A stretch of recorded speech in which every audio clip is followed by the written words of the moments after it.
உண்மையிலே தாவேக்காவினருக்கு ஒரு மிகப்பெரிய இன்ப அதிர்ச்சி அப்படின்னு கூட சொல்லலாம். ஏன்னா வந்துட்டு அவங்க இத்தனை பெர்சன்டேஜ் வாங்குவாங்களா, அத்தனை பெர்சன்டேஜ் வாங்குவாங்களான்னு பயங்கரமான ஒரு கால்குலேஷன்ல இருந்தாங்க. இவ்வளோ 100க்கும் மேற்பட்ட இடங்கள்ல வேற வந்திருக்கிறாங்க. உங்க கருத்து என்ன சார்? பார்க்கும்போதே நமக்கு வந்து ரிசல்ட் வந்து தெரிஞ்சு இது வந்து ஒரு அலையில் வந்து இந்த விஜய்ன்ற ஒரு அலை வந்து வீசுது. இந்த அலையில் வந்து பார்த்தீங்கன்னா எல்லாரும் வந்து காணாமல் போகிற மாதிரி அப்படி தான் ஒரு நிலை வரும்ன்ற மாதிரி தான் இருந்தது. பலரும் காணாமல். ஆனால் என்னென்னா கொள்கை அரசியல் பண்ணுறவங்களுக்கும் இங்கே வந்து வேலை இல்லை. இங்கே சாணக்கிய அரசியல் பண்ணுறோம், சூழ்ச்சி அரசியல் பண்ணுறவனுக்கு மட்டும்தான் இருக்குது.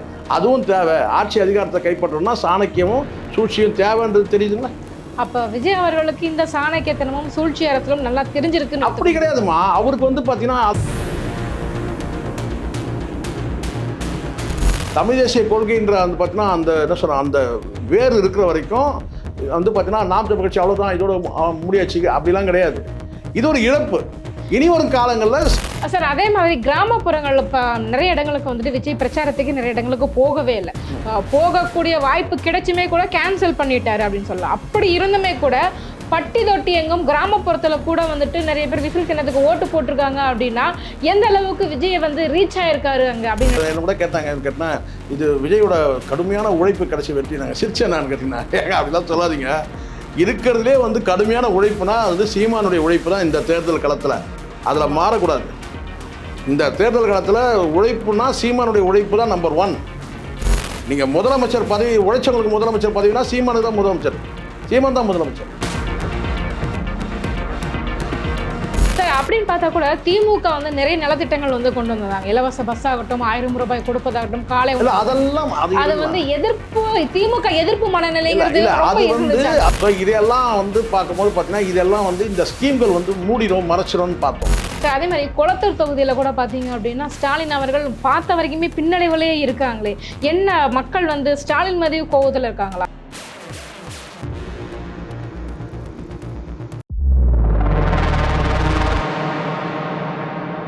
நேர்களுக்கு வணக்கம். இன்றைய நேர்காணலில் நம்மோடு இணைந்திருக்கிறார் மூத்த பத்திரிகையாளர் திரு சேகுவேரா அவர்கள். வாருங்கள் பேசுவோம். வணக்கம் சார். வணக்கம். வணக்கம். ஸோ தேர்தல் ரிசல்ட் வந்து கொண்டே இருக்கிறது அப்படின்னு பார்க்கும்போது உண்மையிலே தாவேக்காவினருக்கு ஒரு மிகப்பெரிய இன்ப அதிர்ச்சி அப்படின்னு கூட சொல்லலாம். ஏன்னா வந்துட்டு அவங்க இத்தனை பெர்சன்டேஜ் வாங்குவாங்களா, அத்தனை பெர்சன்டேஜ் வாங்குவாங்களான்னு பயங்கரமான ஒரு கால்குலேஷன்ல இருந்தாங்க. இவ்வளோ 100க்கும் மேற்பட்ட இடங்கள்ல வேற வந்திருக்கிறாங்க. உங்க கருத்து என்ன சார்? தேர்தல் ஜனநாயகமா இது வந்து மக்கள் முடிவு. மக்கள் முடிவு நம்ம ஏற்றுக்கணும் ஆகும். மக்கள் முடிவை நம்ம ஏற்றுக்கணும். மக்கள் வந்து தீர்மானிக்கிறாங்கன்னு கேட்டிங்கன்னா வந்து இந்த ஆட்சி மாற்றம் வேணும்னு முடிவு பண்ணுறாங்க. ஆட்சி மாற்றமே இல்லை. எது ஒட்டுமொத்தமாக அந்த ஆளுங்கட்சி எதிர்கட்சி ரெண்டுக்குமே ஒரு மாற்றம் வேணும்ன்றாங்க. அப்படி கிடையாது. திராவிட கட்சிகள்னு சொல்கிறத விட ஏற்கனவே பல வந்து கிட்டத்தட்ட 50-60 ஆண்டு காலம் வந்து மாறி மாறி வாக்களிச்சுட்டு இருக்கிறோம். ஒரு முறை மாற்றி அமைக்கலாம்னு முடிவு பண்ணியிருக்கிறாங்க. அந்த மாற்றி அமைக்கிற இடத்துல பெறக்கூடிய இடத்துல வந்து நம்பிக்கைக்குரிய கட்சி எதுவுமே இல்லை. அதனால அவங்க வந்து வாக்களிச்சாங்க. நாம் தமிழர் சீமான் கூட எடுத்துக்கிட்டீங்க அப்படின்னா இல்லைம்மா, இது கடைசி உங்களுக்கு இதை சொல்கிறதுனால நீங்கள் வருத்தப்படக்கூடாது. பேசி தான் ஆகணும். இங்கே நீங்கள் மாற்றத்தை தரக்கூடிய கட்சின்னு சொன்னால் அதுலேருந்து நீங்கள் கொள்கை அளவில் நீங்கள் இம்மி அளவு நீங்கள் விலகலை. யார் நான் சொல்கிறது நாம் தமிழர் வந்து கொள்கை அளவில் நீங்கள் விலகலை. ஆனாலும் வந்து மக்கள் பார்வைக்கு சில விஷயங்கள் எப்படி படுதுன்னு பாருங்கள். நீங்கள் திடீர்னு என்ன செய்கிறீங்க, ஸ்டாலின் வீட்டில் போய் உட்காடுறீங்க, முதலமைச்சர் வீட்டில் போய் உட்காடுறீங்க. கேட்டால் துக்கம் விசாரிக்க போனோன்னு சொல்கிறீங்க. நீங்கள் துக்கம் விசாரிக்கிறது போகிறது வந்து பார்த்தீங்கன்னா யாருன்னா யார் வீட்டில் இழவு நடந்ததோ அங்கே போய் நீங்கள் துக்கம் விசாரிக்கணும். இல்லை நீங்கள் இழவுக்கே கூட சாவுக்கே கூட நீங்கள் போகலாம். ஆனால் அதுக்கப்புறம் நீங்கள் வந்து துக்கம் விசாரிக்கிறதுக்கு போகிறோன்னு சொல்லிட்டு நீங்கள் ஸ்டாலின் வந்து முதலமைச்சரை போய் நீங்கள் வந்து சந்தித்து பேசுகிறீங்கல்ல, அது எப்படி வந்து இங்கே ட்ரோல் ஆகுதுன்னு பாருங்கள். நீங்கள் நம்பிக்கைக்குரிய ஒரு மாற்றுன்னு சொன்னால் ரொம்ப கரெக்டாக இருக்கணும். இப்போ ஜெயலலிதா அவர்கள் நீங்கள் எடுத்துங்களேன், ரொம்ப வைராக்கியமாக இருப்பாங்க. ஆமாம், பொண்ணு எடுத்து அவன் கட்சியை விட்டு நிற்கிறாங்க அவனை. ஆமாம், இது திமுக போயிடும். ஆமாம், முடிஞ்சிச்சு. அப்படி இதை வச்சுருந்தாங்க. எதிரின்னா எதிரி. எந்த வகையிலும் நீங்கள் அப்புறம் நாகரிகம் போகிறேன் பார்க்குறேன் அதை பார்க்குறேன் இதை பார்க்குறேன் நீங்கள் பேசக்கூடாது.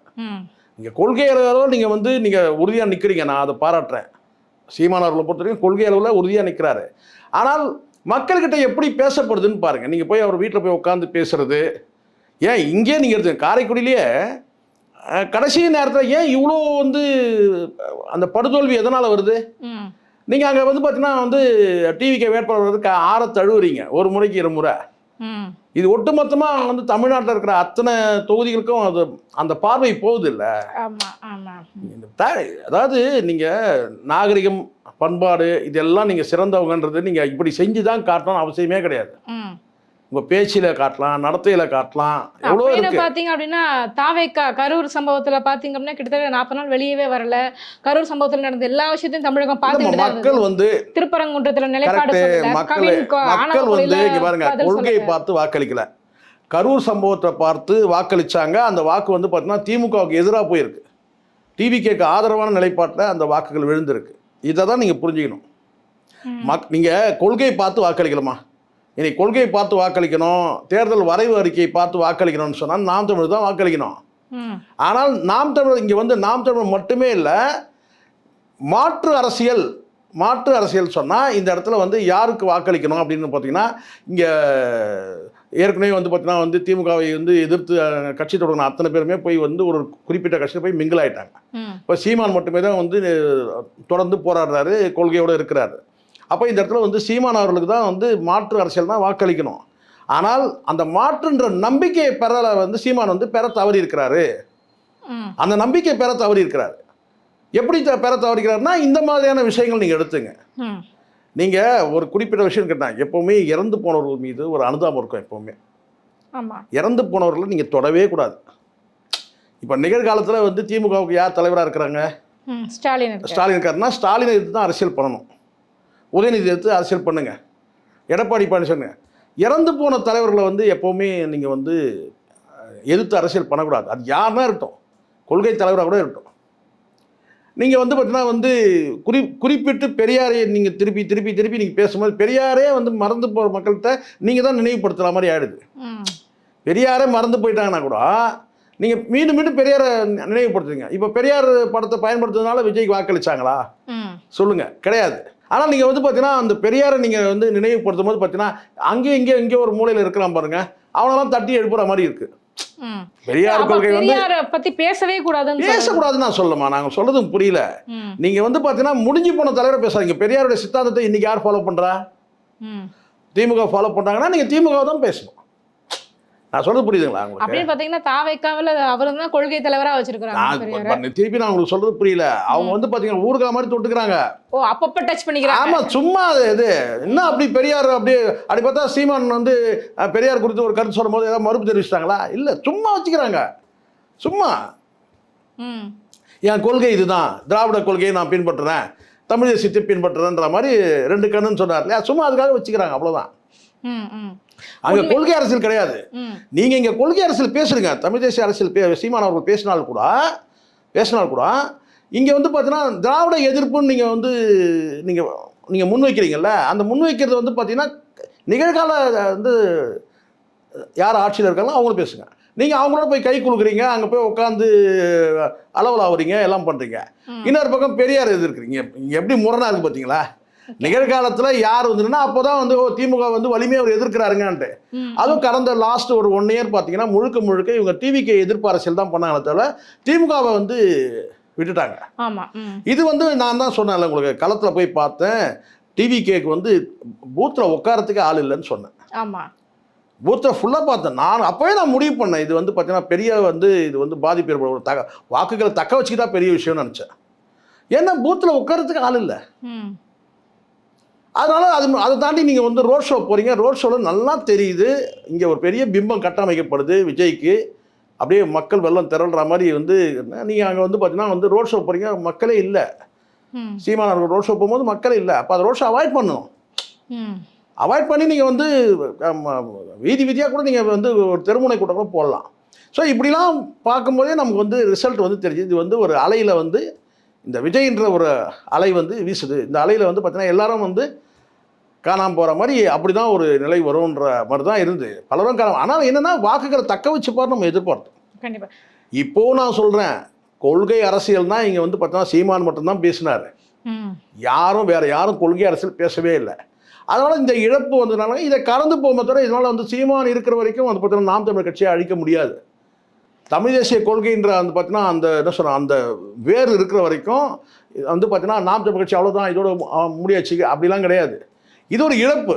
இனி வரும் காலங்களில் சீமானுடைய அந்த வெள்ளேந்தி குணம் இருக்கு இல்லையா, அந்த சூழ்ச்சி சாணக்கியத்தை வந்து புரிஞ்சு கொள்ளாத அந்த தன்மை இருக்குல்ல, அதுலேருந்து கொஞ்சம் வந்து விலகி வந்து நல்ல பாடங்களை வந்து முன் வச்சு நம்ம வந்து பயணிக்கிறோம்.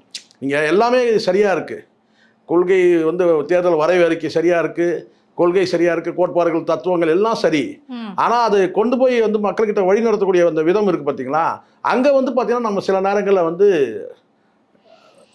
பெண்ட் ஆயிரும். பெண்ட் மீன்ஸ் என்ன கேட்டால், திடீர்னு வந்து ஸ்டாலினை போய் வந்து கட்டி அணைச்சிக்கிறோம், திடீர்னு வந்து பார்த்தீங்கன்னா டிவி கேவேட்டில் வந்து அவனை கட்டி அணைச்சி கேட்டால் அது நாகரிகம் பண்பாடுன்னு சொன்னால், இங்கே நாகரிகம் பண்பாடுன்றது எப்பப்போ கடைப்பிடிக்கணுமோ அப்போ தான் கடைப்பிடிக்கணும்.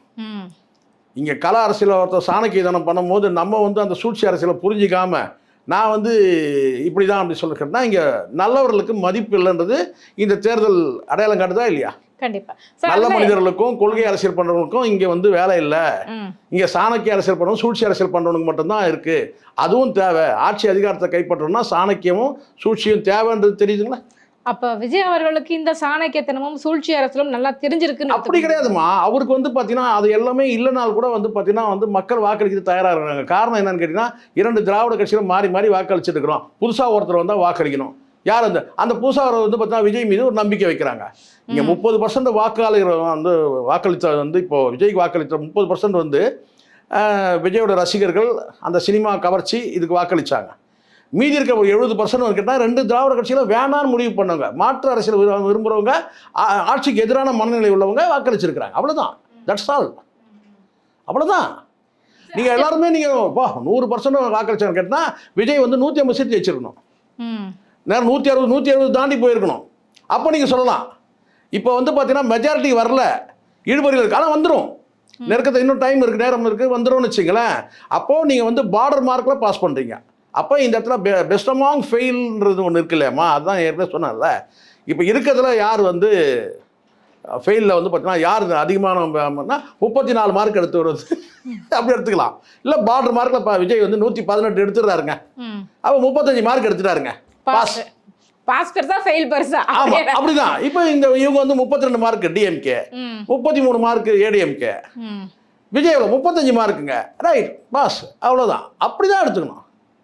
அதனால் ஒருபோதும் நான் வந்து நாம் தமிழருடைய அந்த உழைப்பையும் சீமானுடைய ரத்தத்தையும் வேர்வையும் வந்து விதைக்கப்பட்டிருக்கு. அது இன்னைக்கு வந்து பார்த்தீங்கன்னா வந்து சீதோஷ நிலை கருதி தட்பவெப்பம் கருதி அந்த செடி முளைக்காமல் போகலாம் தமிழ் தேசியன்றது. ஆனால் காலம் கடந்து கூட சில நேரங்களுக்கு தெரியும், சில விதைகள் வந்து பார்த்தீங்கன்னா நீண்ட வருடம் கழித்து வெடித்து வெளியே வரும். சில கட்டிடங்களில் பார்த்தீங்கன்னா அந்த அரச மரம் ஆலமரம்லாம் பார்த்தீங்கன்னா அந்த கட்டிடத்துக்குள்ளே புடச்சின்னு வெளியே வெடிச்சிக்கிட்டு வரும் செடி. அந்த மாதிரி தான் இது வந்து சீமானுடைய வந்து பார்த்தீங்கன்னா உழைப்பும் ரத்தமும் வேர்வையில் இங்கே வந்து பார்த்தீங்கன்னா பூமியில் விதைக்கப்பட்டிருக்கு. அது காலம் கலந்து கூட வந்து வெடித்து வெளியே வரும். காலம் இருக்குது, காத்திருப்போம். சார், அதே மாதிரி கிராமப்புறங்கள்ல இப்போ நிறைய இடங்களுக்கு வந்துட்டு விஜய் பிரச்சாரத்துக்கு நிறைய இடங்களுக்கு போகவே இல்லை. போகக்கூடிய வாய்ப்பு கிடைச்சுமே கூட கேன்சல் பண்ணிட்டாரு அப்படின்னு சொல்லலாம். அப்படி இருந்துமே கூட பட்டி தொட்டி எங்கும் கிராமப்புறத்தில் கூட வந்துட்டு நிறைய பேர் விசில் சின்னத்துக்கு ஓட்டு போட்டிருக்காங்க அப்படின்னா எந்த அளவுக்கு விஜய் வந்து ரீச் ஆயிருக்காரு அங்கே அப்படின்னு எடுத்து இல்லைம்மா. நான் பார்க்கவே இல்லைம்மா. ஏன் வந்து விஜய் வந்து இப்போ என்ன கூட கேட்டாங்க, இது விஜயோட கடுமையான உழைப்பு கிடைச்சி வெற்றி நாங்கள் சிரிச்சேன் நான் கேட்டீங்கன்னா, ஏங்க அப்படிலாம் சொல்லாதீங்க. இருக்கிறதுலே வந்து கடுமையான உழைப்புனா வந்து சீமானுடைய உழைப்பு தான் இந்த தேர்தல் களத்தில். அதில் மாறக்கூடாது. இந்த தேர்தல் களத்தில் உழைப்புனா சீமானுடைய உழைப்பு தான் நம்பர் 1. நீங்கள் முதலமைச்சர் பதவி உழைச்சவங்களுக்கு முதலமைச்சர் பதவினா சீமானு தான் முதலமைச்சர், சீமான் தான் முதலமைச்சர். இது ஏதோ பூஸ்ட் பண்ணுன்றதுக்காகலாம் நான் சொல்ல, உழைப்புனா. ஆனால் இருக்கிறதுல குறைவாக யார் உழைப்பு போட்டிருக்கிறாங்கன்னு சொன்னால் அது கண்டிப்பாக வந்து விஜய் தான் சொல்ல முடியும். ஏன்னா டிஎம்கேல இருக்க வந்து அவருக்கு ஒரு 70 வயசு, அவரும் கடுமையாக உழைச்சிருக்கிறாரு முதலமைச்சர் ஸ்டாலின். இங்கே வந்து பார்த்திங்கன்னா வந்து எடப்பாடி எதிர்கட்சி தலைவர் அவரும் வந்து உழைச்சிருக்கிறாரு. உழைப்பு அதிகம்னா பார்த்தீங்கன்னா 1, 2, 3 வந்து பார்த்தீங்கன்னா சீமான் தான் முதலிடம், வந்து ஸ்டாலின் 2வது இடம், 3வது இடம் வந்து பார்த்தீங்கன்னா எடப்பாடி, 4வது இடம் தான் வந்து பார்த்தீங்கன்னா வந்து விஜய்க்கு.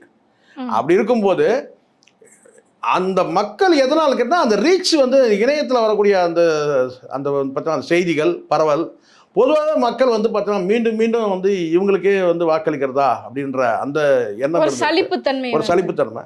இப்போ கூட விஜய்க்கு வந்து அபரிதமாக வந்து ஒரு 170 சீட்டு 180 அப்படின்லாம் வரலையேம்மா இல்லையா? இப்போவும் பார்டரில் தான் நிற்கிறாரு. இருந்தாலும் 100 அப்படின்றதே கரெக்டுமா? இல்லை நான் மக்கள் வாக்களிச்சு நான் குறைச்சி மதிப்பிடல. ஆனால் வந்து நீங்கள் இதை புரிஞ்சிங்க. நீங்கள் இப்போ 3 பேருக்கும் வந்து வாய்ப்பு அளிக்கப்பட்டிருக்கு. அதில் கூடுதலாக வந்து ஒரு 40 சீட்டு இவர் கிடச்சிருக்கு, ஒரு 30-35 சீட்டு கிடச்சிருக்கு. மீதெல்லாம் கிட்டத்தட்ட ஏடிஎம்கே பாருங்க எவ்வளோ நெருக்கத்தில் வந்துட்டு இருக்கிறாங்க பாருங்க. ஒருவேளை வந்து அமித்ஷா வந்து இபிஎஸ்ஸை லாக் பண்ணாமல் இருந்தாருன்னா, கூட்டணி போட்டு லாக் பண்ணாமல் இருந்திருந்தாருன்னா இப்போ இந்த மைனாரிட்டி வாக்குகளை வந்து எடப்பாடி பெற்றிருப்பார், வெற்றியும் கூட அடைஞ்சிருக்கலாம். இந்த இந்த இந்த முடிவு மாறி இருக்கிறது கூட வாய்ப்பு இருக்கு இல்லையா? ஆட்சி மாற்றம்ன்றதை விரும்பி இருக்கிறாங்க மக்கள். ஆனால் தான் வந்து திமுக 3வது இடம் போனது எதை காட்டுது? திமுக 3வது இடம் போனது எதை காட்டுதுன்னா ஆட்சி மாற்றத்தை விரும்புகிறாங்க மக்கள். அப்போ ஆட்சி மாற்றத்தை விரும்பினவங்க கணிசமான வாக்குகளை வந்து அதிமுகவும், பெருவாரியான வாக்குகளை வந்து விஜய்க்கு வாக்களிச்சிருக்காங்க. இதை யதார்த்த நிலை இதுதான். இதை புரிஞ்சுக்கணும் நம்ம. சார் அப்படின்னு பார்த்தா கூட திமுக வந்து நிறைய நலத்திட்டங்கள் வந்து கொண்டு வந்தாங்க. இலவச பஸ் ஆகட்டும், 1000 ரூபாய் கொடுப்பதாகட்டும், காலை அதெல்லாம் அது வந்து எதிர்ப்பு, திமுக எதிர்ப்பு மனநிலைங்கிறது அது வந்து பார்த்தீங்கன்னா இந்த பாலியல் அந்த குற்றங்கள், பாலியல் ரீதியான குற்றங்கள், போதை தடுக்க முடியாமல் வந்து நிர்வாகம் வந்து கையேறப்பட்ட நிலை. ஸோ இதையெல்லாம் வந்து பார்க்கும்போது பார்த்தீங்கன்னா இதெல்லாம் வந்து இந்த ஸ்கீம்கள் வந்து மூடிடும் மறைச்சிடும்னு எதிர்பார்த்தாங்க. இந்த ஸ்கீம்லாம் கொண்டு வந்தால் மக்கள் இதை பற்றிலாம் நினைக்க மாட்டாங்க. ஆனால் மக்கள் வந்து பார்த்திங்கன்னா வந்து ஒரு வெறுப்பான மனநிலைக்கு வந்துட்டுருக்குறாங்க. இந்த ஸ்கீமெல்லாம் பெருசு கிடையாது, இந்த ஸ்கீம் ஏன்னா இவங்க தான் அந்த ஸ்கீம் தரன்றாங்க. அதோட வந்து தம்பி விஜய் வந்து வேறு லெவலில் தரன்றாரு. தாய் மாமா சீருன்றாரு, அண்ணன் சீருன்றாரு, மாப்பிள்ளை சீருன்றாரு, எது மச்சரிச்சி சீருன்றாரு. அப்படிலாம் பார்த்து அட என்னங்க இதோட ஸ்கீம் எங்கள் தம்பி வேற லெவலில் தரன்றாருங்க அப்படின்னு சொல்லிட்டு அது மறைஞ்சிருச்சு. ஆனால் ஆட்சிக்கு எதிரான அந்த மனநிலை இருக்கு இல்லையா, தொடர்ந்து வந்து பார்த்தீங்கன்னா அந்த பாலியல் குற்றங்கள் வரும்போது வந்து பார்த்தீங்கன்னா தானாக முன் வந்து சில நடவடிக்கைகள் எடுத்துருக்கணும். இப்போ ஏயு மேட்டர் வரும்போது யார் அந்த சார்ன்றது மிகப்பெரிய அளவில் பேசப்பட்டதில்ல. அப்போ வந்து மா சுப்பிரமணியத்தை வந்து பதவி விட்டு நீக்கியிருக்கணும். அதை நீக்கிடணும். அவரு பாருங்க நமக்கு அதெல்லாம் தேவையில்லை. ஆனால் குறிப்பிட்டு வந்து ஒரு அமைச்சர் மீது ஒரு சந்தேக வளையம் வருதுன்னு போது அவரை வந்து அமைச்சரவையிலிருந்து நீங்க நீக்கிறது கூட அடுத்த கட்டம் நீங்க என்ன செஞ்சிருக்கணும், இலாகாவது மாத்தி இருக்கணும். இந்த வேங்கவேல் மாதிரியான பிரச்சனைகள் அந்த மாதிரி அதுதான் சொல்றேன் நான். இங்க பிரதானமான விஷயங்கள் நடக்கும்போது பார்த்தீங்கன்னா அந்த துறை சம்பந்தப்பட்டவங்க வந்து ஒரு பொறுப்பேற்றுக்காம ஆமா எங்களை தான் ஆட்ட முடியாது அசைக்க முடியாதுன்ற அந்த மனநிலையில இருந்து. ஆனா அந்த மாதிரி நீங்க சொன்ன பாலியல் புகார்களாகவே இருந்தாலும் உடனுக்குடன் நடவடிக்கை எடுத்திருக்காங்கல்லங்க சார். கைது நடவடிக்கைன்றதுலாம் வேற. இப்ப உதாரணத்துக்கு பள்ளி வகுப்புல வந்து பார்த்தீங்கன்னா பள்ளி மாணவி வந்து பாலியல் ரீதியா வந்து ஏதோ ஒரு துன்புறத்துக்கு ஆளாகிறாங்க அப்படின்னு சொன்னால் அந்த சம்மந்தப்பட்ட அமைச்சர் வந்து பார்த்தீங்கன்னா நிறைய சம்பவங்கள் தொடர்ந்து நடந்துட்டு இருக்கும்போது அப்போ அந்த துறை அமைச்சரை மாற்றிருக்கலான்ற நான் சொன்ன நீக்கணும். நீங்கள் நீக்க கூட வேண்டாங்க, அந்த அமைச்சர் வந்து போட்டு வேற ஒருத்தர் கொண்டு வந்து போடுங்க. ஜெயலலிதா அம்மையார் பண்ணுவாங்க, அந்த மாதிரி பண்ணுவாங்க. இலாகா மாற்றுங்க. தொடர்ந்து நடக்குதுங்க. ஸ்கூல் சம்பவம் நீங்கள் எடுத்தீங்கன்னா குறைஞ்சபட்சம் பார்த்தீங்கன்னா மினிமம் வந்து ஒரு 10 சம்பவம் சொல்ல முடியும். நீங்கள் 10 சம்பவம் நீங்கள் எடுத்துங்க. 2021 நீங்கள் தொடர் 10 சம்பவம் நீங்கள் எடுத்தீங்கன்னா அந்த 10 அந்த கள்ளக்குறிச்சியில் தொடர்ந்து அதுக்கு பிறகு ஸோ அந்த 10 சம்பவம் நான் குறைவாக சொல்கிறேன். அந்த 10 சம்பவத்துக்குமே பார்த்தீங்கன்னா வந்து அன்பில் மகேஷ் மீது என்ன நடவடிக்கை எடுத்தாங்க? துறை ரீதியான நடவடிக்கை சொல்லுங்கள். வேற ஒரு மூத்த அமைச்சரை கொண்டு வந்து அங்கே போட்டிருக்கலாம்ல. அவர் வந்து ஒரு ரசிகர் மனநிலையில் இருக்கிறாரு. யாருக்கு வந்து உதயநிதிக்கு ரசிகர் மனநிலையில் இருக்கிறாரு. அப்போ நீங்கள் அந்த இடத்துல என்ன செஞ்சிருக்கணும்னா அமைச்சர் பதவியிலிருந்து அவரை மாற்றி இருக்கணும். அதுதான் எனக்கு உள்ளபடியே எனக்கு ஒரே வருத்தம் என்னன்னா அது ஒன்று. அதுக்கப்புறம் வந்து ஏயு சம்பவத்தில் கூட பார்த்தீங்கன்னா வந்து ஒரு குறிப்பிட்ட ஒரு அமைச்சர் என்னன்னா கொஞ்ச நாள் அமைதியாக இருந்துட்டு அதுக்கப்புறம் கூட மாற்றிருக்கலாம். நீங்கள் அது செஞ்சுருக்கலாம். நீங்கள் அதெல்லாம் வந்து நம்ம இருக்கிற விஷயங்களை நம்ம இதெல்லாம் ஒரு அதாவது ஆட்சிக்கு எதிரான வாக்களிக்கிறதுக்கு இதெல்லாம் ஒரு காரணங்கள்ன்ற நான் கண்டிப்பாக முதலமைச்சர் வந்து பார்த்தீங்கன்னா சில நேரங்களில் வந்து இது போன்ற நடவடிக்கைகள்லாம் எடுத்து வந்து மக்கள் மத்தியில் வந்து பார்த்தீங்கன்னா வந்து கலைஞர் அதெல்லாம் செய்வார். இது மாதிரி நான் வந்து கரெக்ட் பண்ணுறேன்பா, இது சின்ன தப்பு நடந்து அதை நான் கரெக்ட் பண்ணுறேன் சொல்லி மக்கள்கிட்ட அது ஒரு சீன் கிரியேட் பண்ணுவார். அப்படி எதுவுமே நடக்கலையே சார். அதே மாதிரி குளத்தூர் தொகுதியில் கூட பார்த்தீங்க அப்படின்னா ஸ்டாலின் அவர்கள் பார்த்த வரைக்குமே பின்னடைவுலேயே இருக்காங்களே. என்ன மக்கள் வந்து ஸ்டாலின் மீது கோவத்தில் இருக்காங்களா? அது எனக்கு வந்து புரியவே இல்லைம்மா. ஏன்னா ஆனால் அந்த தொகுதி பக்கத்து தொகுதியில் தான் நான் இருக்கிறேன். அதில் ஏன்னா அவ்வளோ வந்து என்ன சொல்லணும்னா வந்து மக்களுக்கு வந்து அவ்வளோ வேலைகள் நடந்திருக்கு அந்த தொகுதியில். அவ்வளோ வேலை நடந்திருக்கு. முதலமைச்சர் வந்து பார்த்தீங்கன்னா அந்த தொகுதியில் நடந்த வேலைக்கு வந்து மக்கள் வாக்களிக்கணும்னா வந்து கண்டிப்பாக மெஜாரிட்டி ஓட்டில் ஜெயிக்க வைக்கணும். அவ்வளோ சிறப்பான வேலைகள் அவ்வளோ வேலைகள் நடந்திருக்கு. ஆனால் வந்து மக்கள் எதிராக இருக்கிறாங்கன்னு சொன்னால் குறிப்பிட்ட பகுதியில் வந்து வீடுகள் இடிக்கப்பட்டு வந்து பார்த்திங்கன்னா வந்து அவங்க வந்து பூங்காக்கள் அமைக்கப்பட்டது. ஒருவேளை அது ஒரு அதிருப்தி கூட இருக்கலாம். மற்ற விஷயத்தில் வந்து பார்த்திங்கன்னா ஒருவேளை பொதுவான இந்த ஆட்சிக்கு எதிரான மக்கள் சிந்தனை இருக்கு இல்லையா, அது இருக்கலாம். விஜய்க்கு வந்து ஃபேவரான மக்கள் இருக்காங்க இல்லையா, அது இதெல்லாம் சேர்ந்து அவர் வந்து ஒரு பின்னடைவு ஏற்பட்டிருக்கு. ஆனால் இன்னொன்றும் முடிவு வரலன்னு பார்ப்போம், என்ன நடக்குதுன்னு பார்ப்போம். கண்டிப்பாக சார், கண்டிப்பாக. இப்போ நிறைய தமிழகத்துக்கான பிரச்சனைகள்னு பார்க்கும்போது அவ்வளவு இருக்கு, நிறைய கடன் சுமை வேற இருக்கு அப்படின்னு சொல்றாரு. உண்மையிலேயே நிறைய தாய்மாமன் சீர் சொன்ன மாதிரி விஜய் வந்தாருன்னா விஜய் இல்லைன்னா அவர்கிட்ட சொந்த பணத்தை மகளிருக்கு 2000 ரூபாய் பணம் வேற கொடுப்பேன்னு சொல்லி அதெல்லாம் அதுதான் இப்போ நான் சொல்றது புரியுங்களா. இப்போ வந்து நல்லா ஒன்று புரிஞ்சுக்கணும், நம்ம மக்கள் வந்து ஆட்சி மாற்றத்தை விரும்பி மக்கள் வாக்களிச்சிருக்கிறாங்க. இதே மக்கள் தோசையை திருப்பி போடுவாங்க. இதே மக்கள் தோசையை திருப்பி போட்டுருவாங்க. அடுத்த 6 மாதத்துலேயே அதிருப்தி வந்து எதிர்நோக்கின பல கட்சிகள் பல ஆட்சிகள் இருக்குது. வாக்களித்து அடுத்த 6 மாதத்தில் ஏன்டா வாக்களித்தோன்ற அந்த மனநிலை வந்து உள்ளவர்கள் பல பேர் இருக்கிறாங்க. அது கடந்த காலத்தில் நடந்திருக்கு. ஏன் ஜெயலலிதா ஆட்சியெலாம் அப்படி தான். முதல் முறை ஆட்சிக்கு வந்தபோது அடுத்த 5 வருஷம் வந்து எப்படா முடியும், அந்த அளவுக்கு ஜெயலலிதா எதிர்ப்பு அலைன்னு ஒன்று பெரிய அளவு வீசிச்சு. சாதாரண அலை கிடையாது, அப்படி ஒரு எதிர்ப்பு அலை வீசிச்சு. நம்ம அதெல்லாம் வந்து கடந்த காலத்தை பார்த்தோம். அவங்களாம் அப்போ வந்து திரும்ப மெஜாரிட்டி, ஏன்னா ராஜீவ் இறக்குறாரு, இறந்ததுனால அந்த அனுதாப அலையை வந்து வீசப்பட்டதுனால வந்து இவங்க வந்து ஆட்சி அமைச்சாங்க. அதெல்லாம் நடந்தது. ஆனால் இப்போ வந்து பார்த்தீங்கன்னா அப்படி கிடையாது, பெரிய மெஜாரிட்டியும் கிடைக்கல. அதாவது இருக்கிற வந்து பார்த்தீங்கன்னா இந்த மெஜாரிட்டி கேட்டால் பார்டர் மார்க்கு தானே பாஸ் பண்ணியிருக்கிறாரு. அப்போ பாதி பேர் இப்போ 234 தொகுதியில் வந்து இப்படி எடுத்துக்கணும். நீங்கள் இது 234 தொகுதியில் பாதி பேர் வந்து பார்த்தீங்கன்னா பாதிக்கும் பாதி வந்து விஜய்க்கு வாக்களிக்கல, அப்படி எடுத்துக்கலாம். இருக்கிற தமிழ்நாட்டு மக்கள் வாக்காளர்களில் 4 கோடியே வந்து 89 லட்சம் பேரில் கிட்டத்தட்ட வந்து பார்த்தீங்கன்னா 2.5 கோடி பேருக்கு மேலே வந்து வாக்களிக்கல. சரிங்களா, இதுதான் இங்கே இப்படி தான் நீங்கள் பார்க்கணும். அப்போது இந்த ரூல் வந்து பார்த்தீங்கன்னா ஒருவேளை வந்து கிட்டத்தட்ட 3 கோடி பேர் வாக்களிச்சாங்க சார், 3.5 கோடி சார், ஃபுல் மெஜாரிட்டி சார், ஒன்றும் பண்ண முடியாது சார் அப்படின்னா பரவாயில்ல. அப்போ நாளைக்கு மக்களுடைய மனநிலையை வந்து எப்படி மாறும்னு சொல்ல முடியாது. சூழ்நிலைகள் எப்படி மாறும், ஆட்சி மாற்றங்கள் வந்து பார்த்தீங்கன்னா வந்து இப்போ இதே இவங்க முழுக்க இவங்க அறுதி பெரும்பான்மை இவங்களுக்கு கிடைக்குமா, இல்லை வந்து வெளியிலேருந்து 4 MP MLAக்கள் தேவைப்படுமா, இவங்களுக்கு பர்ச்சேஸ் பண்ணுற மாதிரி தேவைப்படுமா, இல்லை சப்போர்ட்டிங் தேவைப்படுமா, இதெல்லாம் வந்து இனிமேல் தான் தெரிய வரும். ஆக்சுவலி நான் இந்த கேள்வி கேட்கணும், ஒருவேளை தொங்கு சட்டசபை அமைஞ்சிருச்சு அப்படின்னா எப்படியும் அதிமுக கூட தான் அவங்க போகிற மாதிரி இருந்துச்சு அப்படின்னா, ஏற்கனவே அங்கே பாஜக இருக்காங்க, கொள்கை ரீதியான எதிரியாக வேற இருக்காங்க, அது விஜய் அவர்கள் ஏற்றுப்பாருன்னு நினைக்கிறீங்க? இல்லை, அதெல்லாம் கொள்கையாது இவங்ககிட்ட கொள்கையெல்லாம் அதெல்லாம் ஒன்றும் கிடையாது. கொள்கை இல்லைன்றது அந்த கொள்கை எதிர்த்து பேசிட்டு இருக்கீங்க. கொள்கையெல்லாம் கிடையாதுமா, கொள்கையெல்லாம் கிடையாது. என்ன நடக்கும்னா காங்கிரஸ்ல இருக்கிற உதிரி கட்சிகள் இருக்கு இல்லையா, அவங்க கிட்ட வந்து சப்போர்ட்டிங் கேட்டு வந்து பண்ண முடியும். ஏன்னா கொஞ்சம் தானே குறைவா இருக்கு, ஒரு 6 சீட்டு 8 சீட்டு 10 சீட்டு இருக்கு. காங்கிரஸ்ல இருந்தவங்கலாம் ஆமா, காங்கிரஸ் வரலாம், கம்யூனிஸ்ட் இருக்கலாம், வந்து பார்த்தீங்கன்னா இதே விசிகால கூட 2 சீட் இருக்கு. ஸோ அந்த மாதிரி வந்து பார்த்தீங்கன்னா சப்போர்ட்டிங் கேட்டு கூட பண்றதுக்கான வாய்ப்பு இருக்கு. ஆனால் இன்னும் நமக்கு நேரம் இருக்கு இல்லையா, இப்போ மணி வந்து 2:30 தானே ஆகுது, 1:45 தானே ஆகுது. அடுத்து கடைசியா பார்டர்ல வந்து பார்த்தீங்கன்னா 1-2 MLAக்கள் வந்து ஷார்ட்டேஜ் ஆச்சுன்னா அப்போ வந்து யாருக்கிட்ட இருந்து சப்போர்ட் வாங்குறாங்கன்றதை பார்த்து தான் அங்கே ரூலிங். ஸோ அதனால் அப்படி நம்ம அதை வந்து எடுத்துக்கலாம். தவிர மற்றபடி ரிசல்ட்டு நல்ல ரிசல்ட்டு தான் நான் பார்க்குறேன்.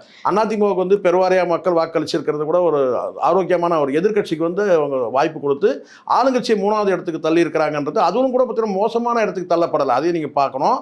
ஒரு 28 MLA 30 MLAலாம் கிடையாது, கிட்டத்தட்ட ஒரு 60 சீட்டுக்கு மேலே வந்து அவங்களும் வந்திருக்கிறாங்கன்னும் போது நாம் வந்து அதையும் கூட ஒரு பாசிட்டிவான பார்வையில் பார்க்கணும் அப்படின்னு நான் வந்து. இது தமிழகம் கண்டிராத ஒரு புதிய களமாக வந்து இப்போ வந்து இருக்கு, ரொம்ப புதுசா இருக்கு அப்படின்னு கூட எடுத்துக்கலாம்.